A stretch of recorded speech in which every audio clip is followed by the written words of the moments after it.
કરીએ તો જ્યાં પોલીસની ભરતીના નામે બે શખ્સોએ કરી છે છેતરપિંડી। આપણે કહી દઈએ કે પાલીતાણાના બે શખ્સોએ ભેગા મળીને રાજકોટના નવા ગામના ફરિયાદીને ઠગ્યો હતો। બંને આરોપીઓએ લાલચ આપી હતી કે તેમના દીકરાને પોલીસ અધિકારી બનાવી દેવાશે। આ બંને આરોપીઓ પૈકી એક શખ્સ ફરિયાદીના સમાજનો જ હોવાથી તેમણે વિશ્વાસ મૂક્યો હતો, જે બાદ 1 કરોડ 48 લાખની રકમની ઠગબાજી કરાઈ।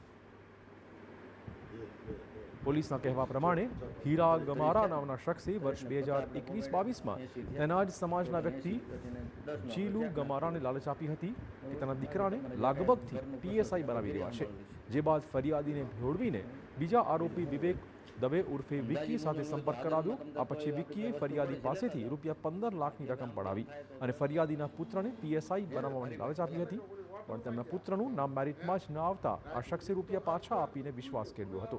જોકે દિવસ બાદ આરોપી વિક્કીએ ફરીથી ફરિયાદીનો સંપર્ક કર્યો અને કહ્યું કે તેમના પુત્રને સીધો ડીસીપી બનાવી દેવાશે। આરોપીએ ફરિયાદીને ભોળવવા ગૃહ ખાતામાં મોટી ઓળખાણ હોવાનું પણ કહ્યું હતું।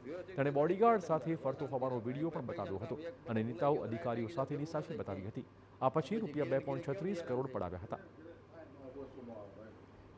ફરિયાદીને એવું કીધું કે તમારા દીકરા જે છે એમને હું પીએસઆઈની પરીક્ષામાં પાસ કરાવી દઈશું, મારી ગૃહ વિભાગમાં લાગવગ છે અને મારો મોટા માણસો સાથે ઉઠક બેઠક છે, તો હું તમારા છોકરાને પીએસઆઈની પરીક્ષા પાસ કરાવી દઈશું। એના નામે એમના પાસેથી 50 લાખની ટોટલ માંગણી કરી 15 લાખ એડવાન્સ રીતે લઈ લીધા હતા।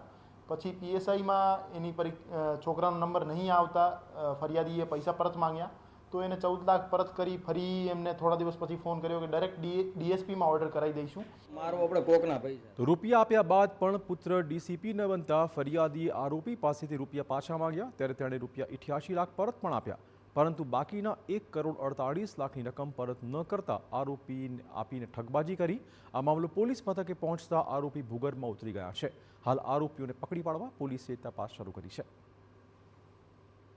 દીકરાનો ડીએસપીમાં ઓર્ડર કરાવવાની લાલચ આપી 2.36 કરોડ ફરિયાદી પાસેથી લીધા અને એમને 88 લાખ ટોટલ પરત કર્યા અને 1.48 લાખ જે છે 1 કરોડ 48 લાખ ટોટલ રકમ એ એની પાસેથી છેતરી લઈ પરત નહીં કરી। તો આ બાબતે ગુનો દાખલ કરવામાં આવેલ છે અને અત્યારે તપાસ ચાલુ છે।